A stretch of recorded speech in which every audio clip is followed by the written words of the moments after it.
Recently एक case हमने देखा, शायद सदीक का बेटा है कयूम सदीक, उसने अपने बाप को मरवा दिया 13 करोड़ की गाड़ी के पीछे। चूँकि उसने अपनी गर्लफ्रेंड के लिए अपने बाप से गाड़ी की डिमांड की। उसके बाप ने पूरी ज़िंदगी अपने बेटे को सब कुछ प्रोवाइड किया क्योंकि वो एक अमीर कबीर इंसान था। उसने अपने बाप से जब ये डिमांड की, सरप्राइज़ के तौर पे उसने अपने बेटे के लिए ले भी ली थी। उसके बेटे ने अपने बाप को कत्ल करवा दिया।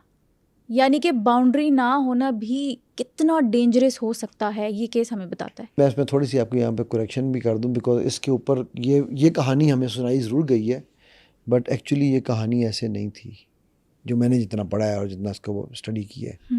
ठीक है, मतलब इस कहानी में मेरी गाड़ी वाला सरप्राइज़ ज़रूर ठीक है, बट वो मेरा ख्याल है कि जितना उसके पास पैसा था उसको कोई फ़र्क नहीं पड़ना था। बाप को शायद वो मांगता भी ना, माँ से ही ले जाता। यहाँ पर जो इशू है ना, यहाँ पर 3-4 इश्यूज़ हैं। वल्लाहु आलम, मैं जाने वाले के करैक्टर के बारे में नहीं जानता हूँ कि वो कौन था, तो मैं उस बंदे को नहीं जानता, मैं उस पर बात नहीं करूँगा। मैं एज एन ऑब्ज़र्वर आपको अपने ऑब्ज़र्वेशन दे सकता हूँ। नंबर 1 ये कि जो बाउंड्री लेस पेरेंटिंग है जिसकी आपने बात की, वो डेफिनेटली वो एक रीज़न इसमें है, ठीक होगी।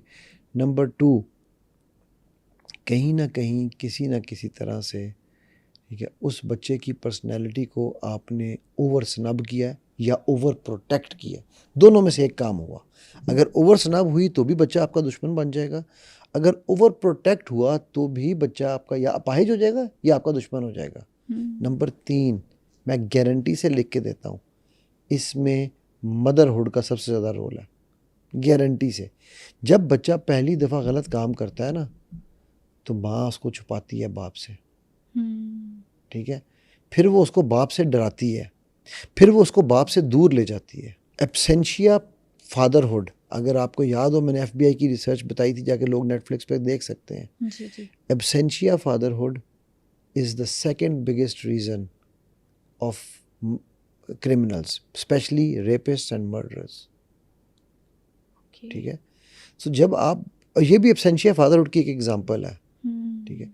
मेरा चूँकि उसमें उस केस में इतना ज़्यादा इंटरेस्ट नहीं था, क्योंकि मुझे पता है कि वो हम इतने बड़े लेवल का, हाई लेवल का केस है, तो उसमें शायद हमें उस तरह एक्सेस भी ना मिलेगी, ठीक है। लेकिन अगर मैं उस केस को बैठ के एनालाइज करूँगा, इन्वेस्टिगेट करूँगा, इस नज़रिए से नहीं कि बेटे ने बाप को कत्ल किया, बल्कि इस नज़रिए से कि where did parent go wrong, कहाँ बच्चे के एहसासात का कत्ल हुआ है, कहाँ वहाँ वो खला खलीज कहाँ आई है।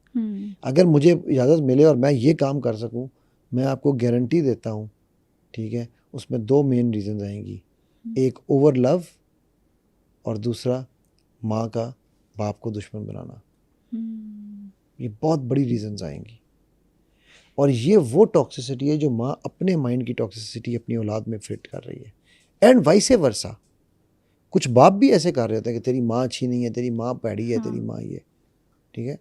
कभी हम दोनों मियाँ बीवी के दरमियान कोई बात हो जाती ना, तो मैं अगर जाके अपने बेटे को कहूँ, यार देख तेरी अम्मी ने क्या किया, तो कहता है यार वो आप मियाँ बीवी हैं, मेरे पास ना है, मेरे लिए वो माँ बाप है, हम दोनों। वो मुझे भी कहता है, हाँ, कहता है वो अपना झगड़ा घर में निबेड़े, बाहर कमरे के अंदर नहीं, बाहर नहीं आना, ठीक है। तो ये इख्तियार, ये अथॉरिटी, ये फ्रैंकनेस ज़रूरी है। अगर वहाँ पर उस शाहिद साहब वाले केस को, अगर मरहूम के केस को अगर देखा जाए, तो आई कैन अश्योर यू कि वहाँ पर इन 2-3 में से कोई एक चीज़ लाजमी हुई है।